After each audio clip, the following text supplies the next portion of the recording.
Mga kasayan, magpa-power up tayo ng Euro Racing 110.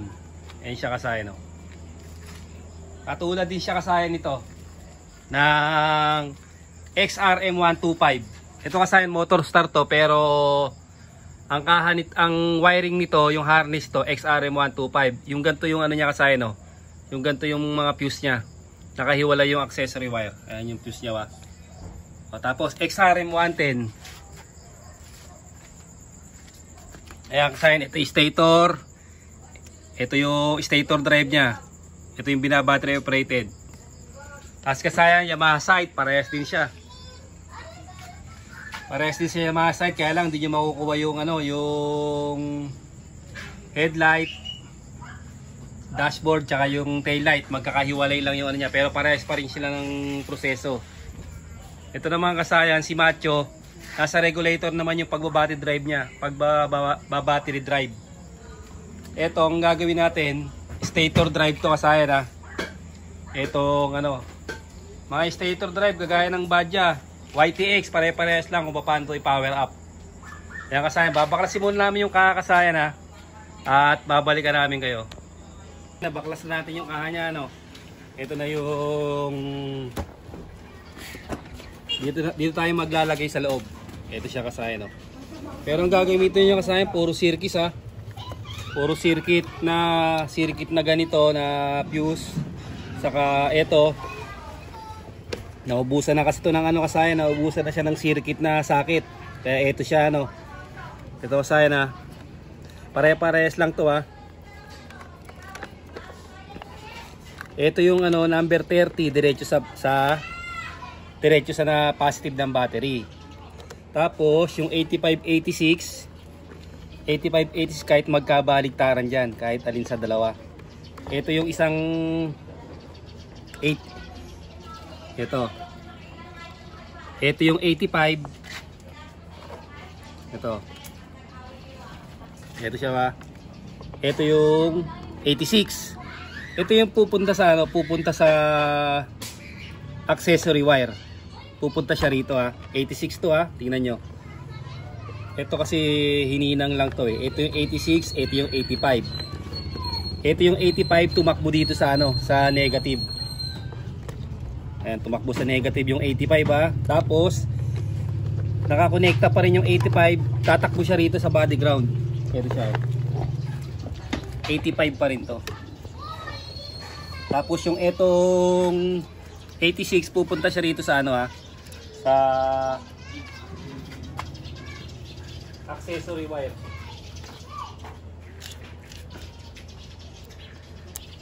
Ito accessory wire kasi ha. Tapos maglalabas na ng power yung 87, yung dalawang 87. Ito yung dalawang 87. Ngayon kailangan niya mag-click. Tutukan mo ito, mag-click na siya. Yung relay, yung tutunog na. Ayan, ibig sabihin may supply na yung ano, yung relay. Dito tayo sa kabila kasaya kasi ito medyo ano to eh. Medyo magulo to eh. Dito, ganito rin ha. Pare-parehas lang yan kahit saan nyo ano, kahit saan nyo ilagay, ganun pa rin ang proseso. Ito, ganito yung gagamitin nyo ha. Yung circuit. Isa pa, i-repeat natin kasayan ha. Yung number 30, ayun, nasa dulo. Yung number 30, ito siya.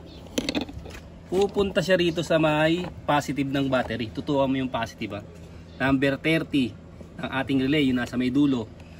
Tapos, yung kaliwat kanan, kung saan kayo kukuha ng negative, ito yung yellow, pansinin nyo yung yellow, nakalagay sa negative. Yung number 85 nasa negative. May nakakapit siyang body ground. Ito siya oh. Ganon din sa kabila kasi kailangan nating i-balance. Nakakapit sa body ground yung 85. Meron sa battery, may papunta pa doon sa may ano, sa may body ground. Ngayon, paano niyo malalaman kung paano siya, kung parehas ang kanyang power? I-test niyo lang siya rito sa gamit lang ang test light. Pag may nakita kayo na hindi siya magkasinlakas, ibig sabihin mahina yung supply. Ito siya, yan yung lakas niya. Kailangan sa pinagkapitan nyo, pareha sila ng lakas. Ngayon kung parang ano kayo, parang tingin nyo hindi magkapares, pwede yung gamitin ng mga multimeter para malaman nyo pares yung reading. Ayan, no? Yun yung body ground nya.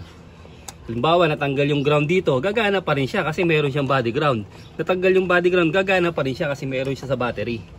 Tapos hindi na lumabas yung ano hindi na to lumabas kasi meron tayo ritong CDI. Ito siya oh. Hindi siya lumabas kasi may CDI eh. Nandito na yung kanyang accessory wire. Ito siya oh. Yun. Ayan oh. Tingnan niya, meron na siyang accessory wire dito.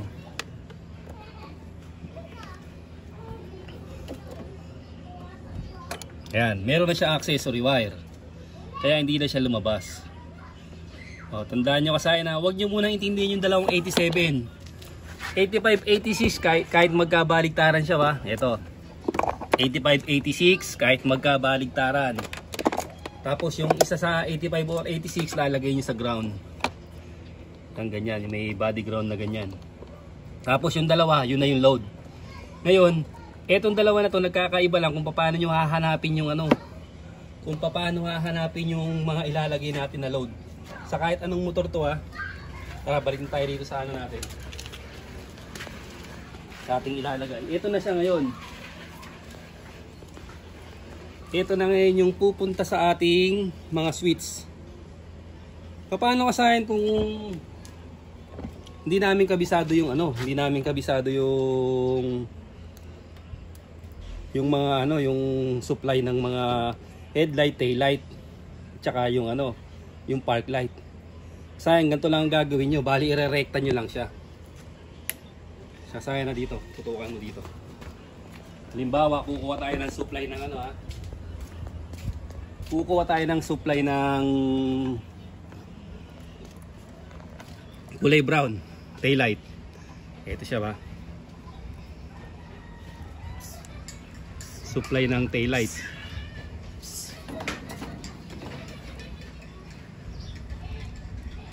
Supply ng taillight.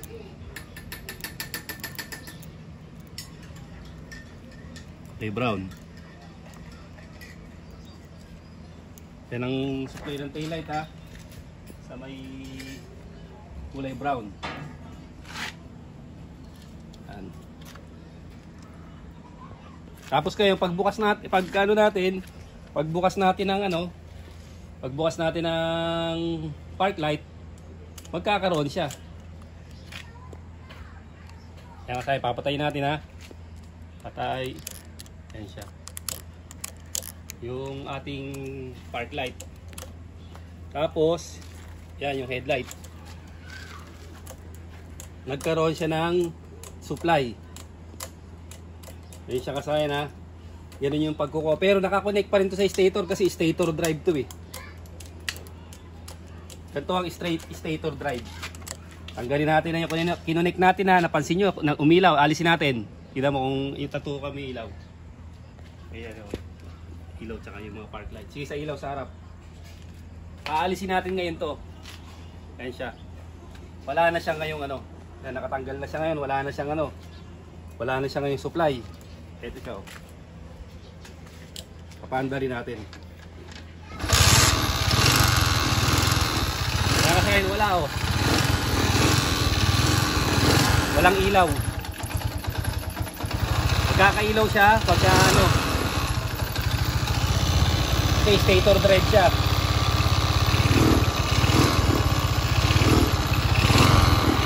Kaya stator drive tsaka pa lang siya magkakailaw pagka binuksan niya. Ngayon pag pinatay mo to, papatayin natin wala na siyang ilaw. Kasi kailangan ng power appliance, kailangan naka-battery drive ang mga ilaw niya. Kailangan ng tapos tatanggalin niyo to kasi dito kayo maghahanap ng ng ilalagay niyo sa number 87 ng relay.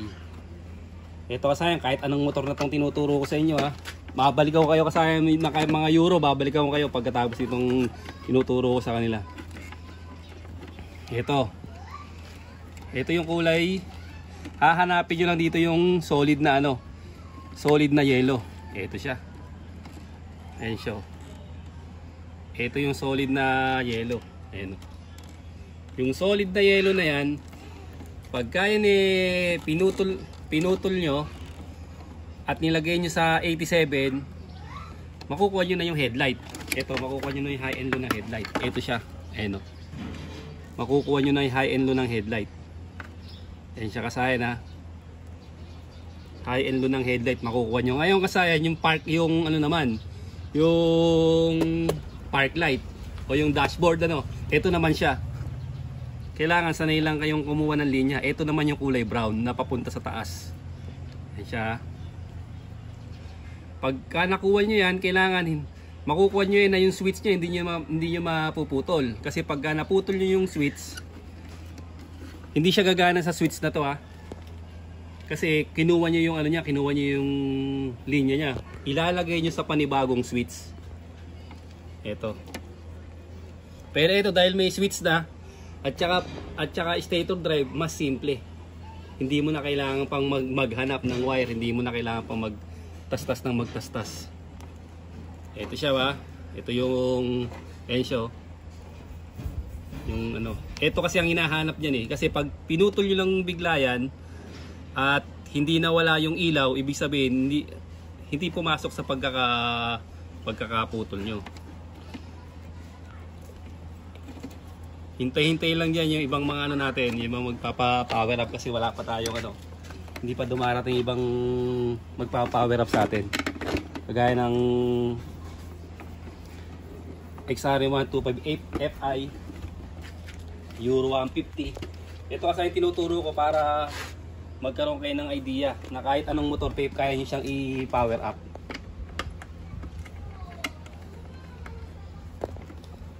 Kasayan na, babalik na tayo dito. Puputulin nyo lang yung kasayan na. Ito, halimbawa ito. Ito ano, naputol nyo na tong ano na to. Ilalagay nyo na ngayon siya sa, ito, tatakbo to sa switch. Dito. Ito yung pinakapaliwanag nyo kasayan na.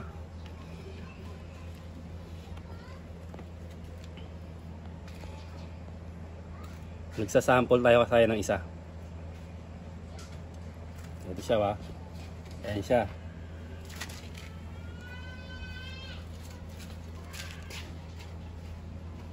Nakalagay na sa isang switch. Ito, nakalagay na to. Nakalagay na sa switch. Ibig sabihin, ito, dito pupunta yung inyong mga niload.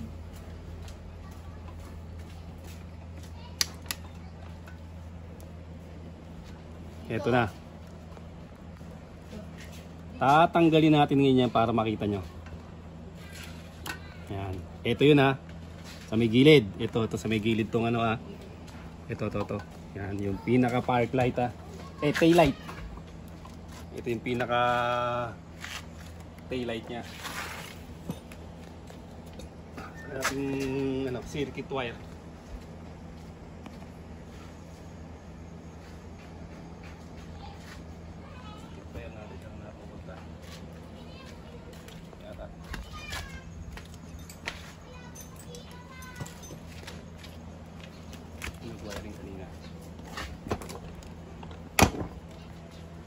Wala bang flash yan? Hindi pa naka-flash. Hanapin lang namin yung wire kasama. Babalikan namin kayo para ma-flash din natin yung cellphone. Ito na kasi na duktungan na natin. Halimbawa mga XRM110 siyempre walang switch yun kaya kailangan dumaan dito. Dumaan sa switch Ito siya, on-off switch. Ngayon bubuksan natin siya. Bubuksan natin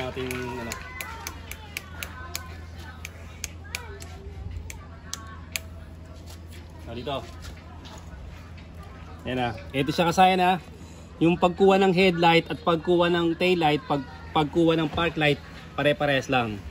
Ganito ang gagawin nyo. Sa mga ibang motor na magpa-power up, ganito ang gagawin nyo. Sacrifice muna tayo ng putol. Babalik na lang natin mamaya.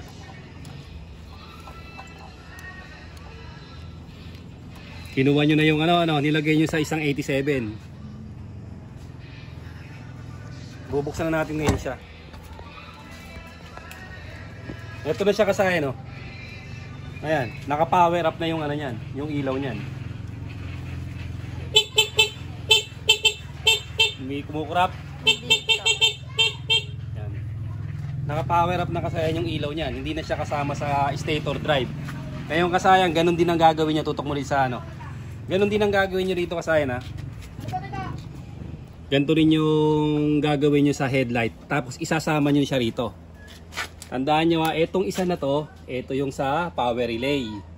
Ngayon, lahat ng kukunin niyo ng headlight, tail light, park light, dito yung siya ilalagay sa kabila. Kung gusto nyo pag-hiwalay-hiwalin, gagamit kayong dalawang switch, pwede rin. Kung gusto nyo pagsama-samahan yung tatlo, pwede rin. Ganito yung pagpa-power up sa mga wire na hindi alam. Hindi nyo kabisado, tutumbukin nyo lang yung supply ng headlight, tsaka yung supply ng, ng park light para makuha. Tingnan nyo, wala siya oh. Walang park light, walang headlight. Kasi yung tail light lang yung nakuha natin. Kaya kasayan na, ito. Babalik ko lang to kasayan na. Ite-tape ko lang ulit, babalikan namin kayo para mabilis lang tayo. Kasayan na, ibalik ko na uli oh. Ayan na. Ito na tayo, pupunta tayo sa sa stator drive. Ito na siya. Kasayan na. Stator drive ha, XRM125, XRM110, SYM bonus, Smash, Legendary Smash, Yamaha Sight, Badja 100, Badja 125, Yamaha YTX. Pare-parehas lang kasayan na stator drive. O, simpleng-simple na yung gagawin natin kasayan, hindi na tayo maghahanap. Ito na siya. Pumunta lang kayo sa stator. Pumunta lang kayo kasayan sa may stator. Pwedeng sikwatin nyo rito, tapos hugutin nyo yung dilaw. Pwede naman kasi hindi nyo na, kung tutuluyan nyo na battery operated, putulin nyo na. Ito na siya. Ito siya kasayan ha. Tignan nyo kasayan.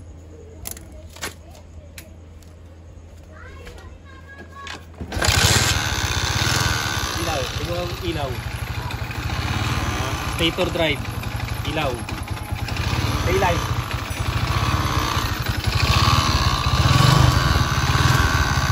Taillight, nakakapili taillight natin. Meron na? Mahina po. Mahina. Ito, harap.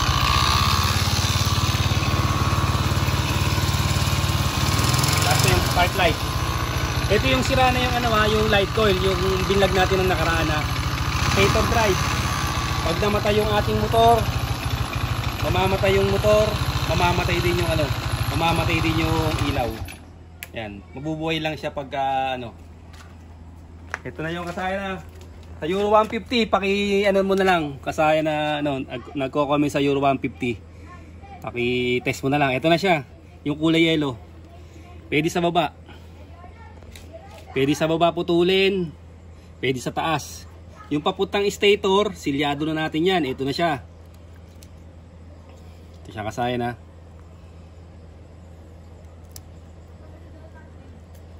Tingnan nyo to kasayan ha. Silyado na natin itong papuntang ibaba na to.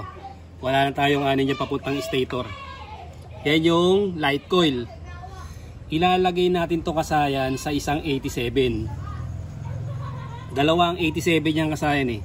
Ito siya. Ito yung tinesting natin sa switch. Kung wala kayong switch kasayan ha, ganito ang gagawin nyo. Sa walang switch kasayan, mauna tayo sa walang switch. Ito yung isang 87. Ayan ha, isang 87. Ito siya. Sa walang switch. Ilalagay nyo rito ito. Ito siya kasayan no. Yung kulay yellow na to, yung light coil, park light, tail light, ilalagay nyo dyan. XRM110, mga TMX, mga nakarekta na. Ito siya. Tapos ngayon kasayan, tignan nyo.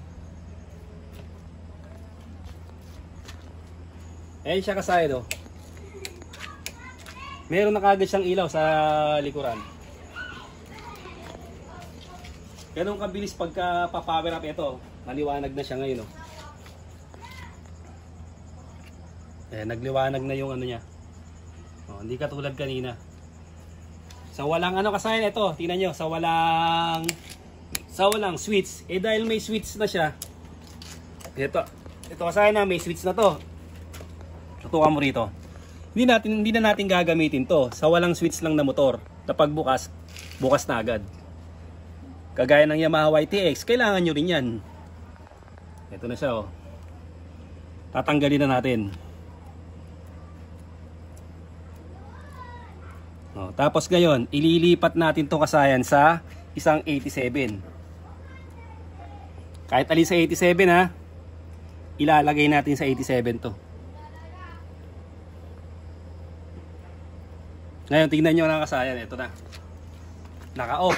Pagbukas natin, park light. May puwitan. Kaya kasayan, park light. Ito na yung ano. Layo mo nga konti para mas kita. Yan. Layo mo konti. Yan. Ayan yung park light ha. Off. Park light. O, ito na ngayon yung headlight. Ayan na yung headlight ngayon kasayan. No?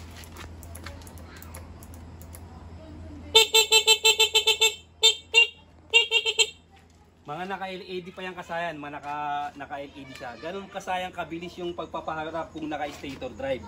Ito lang siya kasayan. Sa mga stator drive na gustong mag power up lights, ganito lang yung gagawin nyo. Napakasimple lang ng gagawin nyo kasayan ha. Dito nyo lang siya ilalagay sa may stator.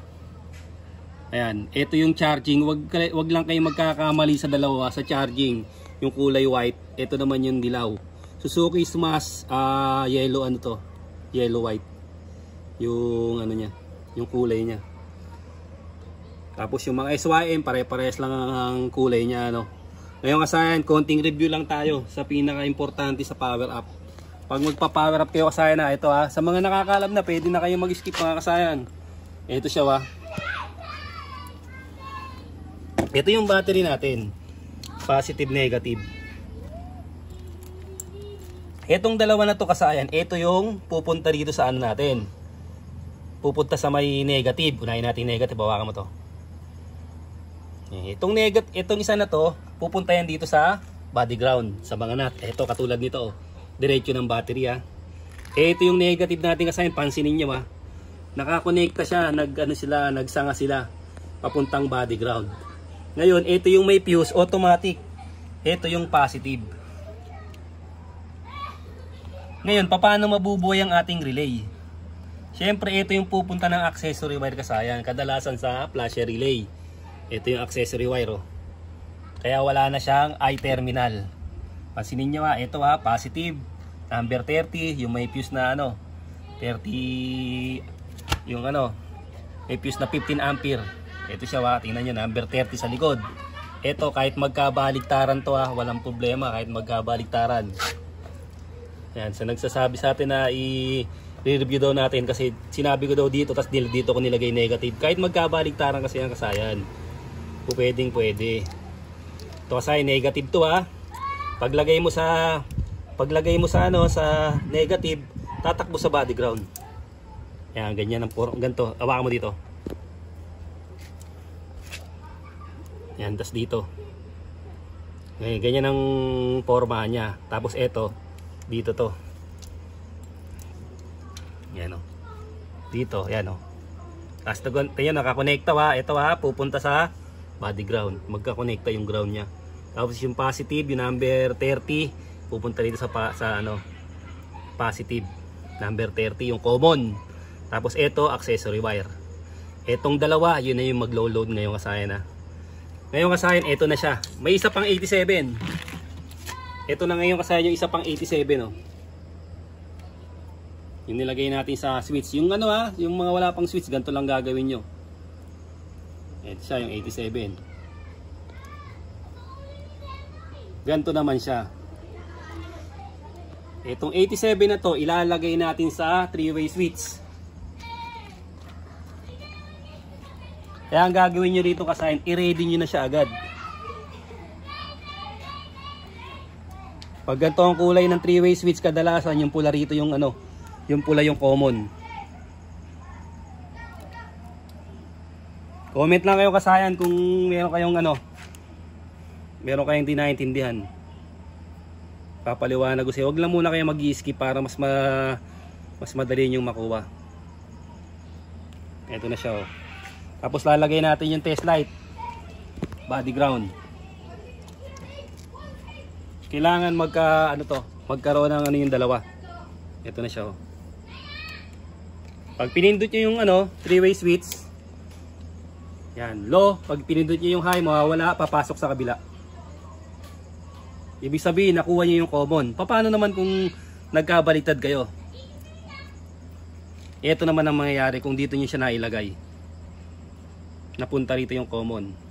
Ito siya. Pindutin mo. Wala. Wala siya kasaya, no? Ito isa. Ang makukuha lang, isa lang makukuha.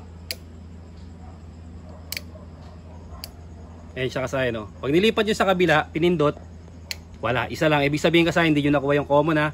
Kunin nyo lang uli yung common. Hanapin nyo lang siya. Kailangan, pag nag high and low kayo, papasok yung ano.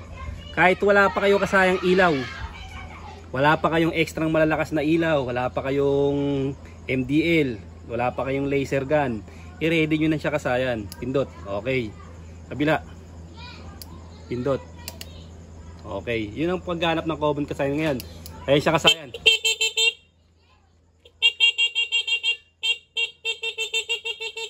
Wala nang kurap yung kasayan kasi naka-power up na siya. Ganun lang kasayan yung pagpa-power up ng Euro Racing 110, XRM, SYM, Badja, YTX, Yamaha Sight. Ganun lang kasayan. Pagka meron kayo hindi natin diyan, i-comment lang yung kasayan, ha. Hanggang dito lang mga kasayan. Salamat sa panonood.